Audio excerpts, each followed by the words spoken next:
அனைவருக்கும் வணக்கம். ஈழத்து கவிமுரசு வாணி செல்வராஜா.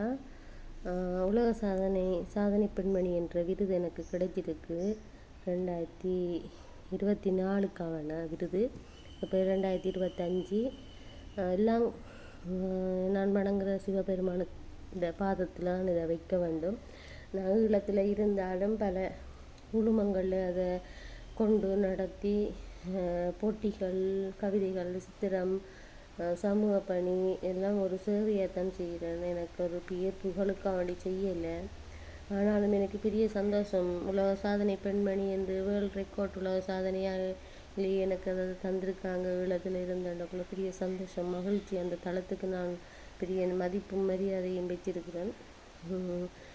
இன்றைக்கு எதை பற்றி சொல்ல போகிறேன்னு சொன்னால், இப்போ திருவள்ளுவர் தினம் கொண்டாடப்பட்டு கொண்டு இருக்கின்றது.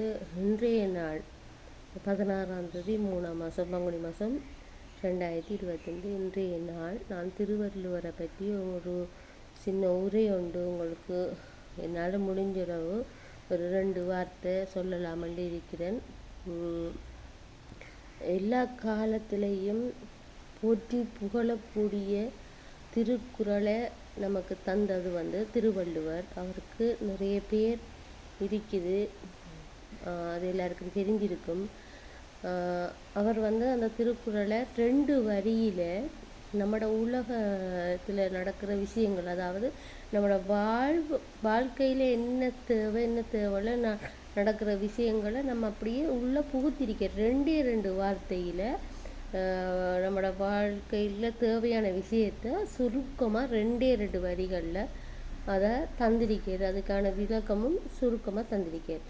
அதில் ஒரு பாட்டு கொண்டு இருக்குது. அந்த பாட்டு பிறவி பெருங்கடலை நீந்துவர் நீந்தாதார் இறைவனடி சேராதார்.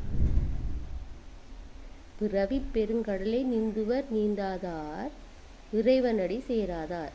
அதற்கு சிறு விளக்கம் சொல்லியிருக்கார். இறைவனை பற்றி கொள்றவன் பிறவி கடலை கடப்பான். பற்றாதவன் ஆதியிலே தொடக்கத்திலே அழிஞ்சிருவான் என்று சுருக்கம். அதை நம்ம விரிவுபடுத்த நான் இப்போ போகிறேன். எப்படி என்று சொன்னால், பிள்ளையார் என்ன தருவார்? அறிவு, ஞானம், முக்தி. துர்க்கை வீரத்தை தருவாள். லக்ஷ்மி செல்வத்தை தருவாள். சரஸ்வதி கல்வியை தருவாள். முருகன் குழந்தைகளை தருவார்.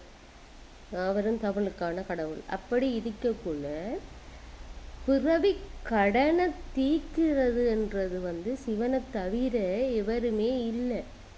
ஆதியும் அவர் தான், அந்தமும் அவர் தான். அப்போ அந்த சுருக்கமே பிறவி கடன் என்றக்குள்ள அங்கே சிவனை சேர்றேன்.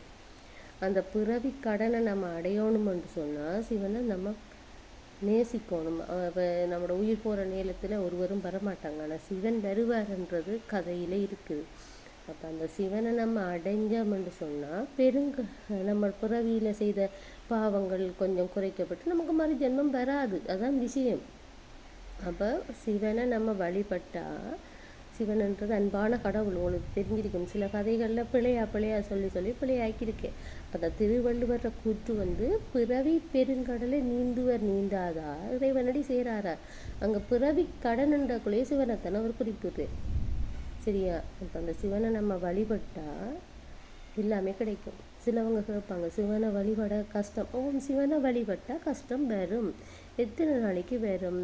கொஞ்ச நாளைக்கு. நீங்கள் செய்கிற கொலைகளை அவர் திருத்தும் வரைக்கும் வரும். தொடர்ந்து கும்பிடுங்க. ஒரு கசப்பை சாப்பிட்டா இனிப்பு கிடைக்கும்.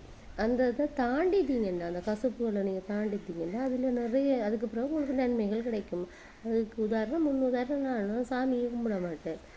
அப்படி இருக்கும்போது திருவள்ளுவர் வாக்கு பொய்யாகாது. அப்போ இந்த வாக்கு பிறவி பலனை நம்ம கடக்கணும்.